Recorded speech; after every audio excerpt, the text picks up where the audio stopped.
As we close out 2025, I've been doing a lot of reflecting. This year has tested every one of us as leaders, as colleagues, as parents, and as a community.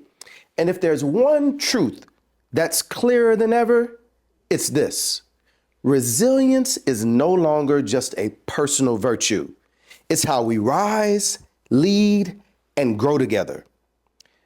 When I think about resilience, I don't just think about business. I think about my own story. A kid right here from the south side of Chicago, raised by a single mother who taught me how to keep moving forward even when the odds were stacked high. There were moments I almost lost it all. Moments when I questioned if I was actually built for this.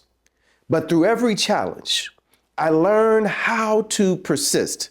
And that understanding of my own story right here on the south side of Chicago opened my eyes to something bigger. The more I came to understand how I overcame my own obstacles, the more I began to see those same patterns in others, in leaders, in organizations, and in communities navigating uncertainty in real time. As the founder of Phase 2 Consulting, I've had the privilege of working alongside some of the most respected companies and brands in America and the world. Verizon, PepsiCo, Entergy, Southern Company, and MasterCard. And I began to notice a trend. I started to see what separates the organizations that bend without breaking from the ones that crumble under pressure. And the difference every single time came down to one thing: resilience. Resilience isn't just a word, it's a mindset. It's a system. It's a way of showing up when the world feels uncertain. And lately, the world has felt uncertain for just about everyone, economically, socially, and emotionally. In the past few months, I've had the honor of being invited to both Morehouse College and Miles College to speak with future leaders at pivotal moments in their lives.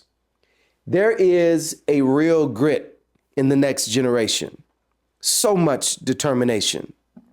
But there's also uncertainty. Uncertainty about opportunity, about stability, about whether the paths ahead are as clear as they once were. What stayed with me was how openly they talked about that uncertainty. They weren't discouraged by it. They were curious.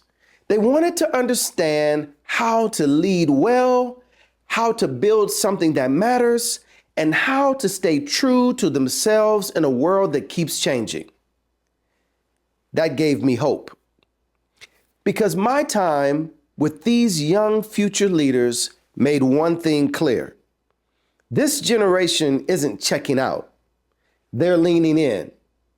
At Morehouse College, I stood before more than 1,500 young Black men during the Crown Forum, a tradition that reminds each student there's a crown above our head that he must grow tall enough to wear. As I spoke about resilience, they didn't just listen, they challenged me. They asked thoughtful, direct questions. That's leadership. Curiosity paired with courage. Then, at Miles College, during a master class hosted by President Dr. Knight and my Morehouse brother, Dr. Donald Watkins Jr., a student asked me a question that stopped me in my tracks. She said, "Dr. McMorris, what lesson do you want to leave behind for us, the next generation of leaders?" My answer was simple: so can you. I hold a Bachelor of Arts in Religion and Society, and I went on to open a successful sports agency. So can you. I opened an office across the street from the White House with no clients, no staff, and no furniture, and built it into a thriving advisory firm. So can you. I came from here, the south side of Chicago, and today I advise Fortune 100 CEOs and public servants. So can you. Through Greenlining Realty USA, I'm able to help build sustainable, affordable housing for communities that need it most. So can you. I wrote a best-selling book and created a podcast platform from scratch right here in the basement of my childhood home that allows me to sit with some of the nation's most inspiring leaders. So can you. Resilience is not reserved for the few.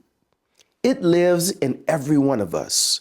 It's the quiet strength that turns uncertainty into opportunity, and that same principle applies in leadership, business, and community building. Today's world moves faster than ever. Adaptation used to be enough. It's not anymore. Leaders now have to build systems of resilience, not just for themselves, but for their people. I see resilience operating on 3 levels: in ourselves, how we care for our mental and emotional health; in our workplaces, the systems we build to sustain and withstand change and build infrastructure; in our communities, how we lift others while we're still climbing, because resilience is not a solo act, it's a shared effort. In my book, The Power to Persist, I talk about 8 simple habits that form the foundation of resilience: attitude, work ethic, agility, vulnerability, network, focus, dogged determination, and faith. Each one is a habit we can practice individually and collectively. So as we step into 2026, I'll ask you to do 3 things. Take a moment to honor how far you've come. Reflect on the moments that tested you and what they taught you. Carry that strength forward with clarity, courage, and conviction. Here's the truth. 2025 tested all of us. But if you're still here, still showing up, still trying, that's resilience. Thank you. Thank you for being a part of this journey with me. For that, I am deeply grateful. Let's continue to persist together.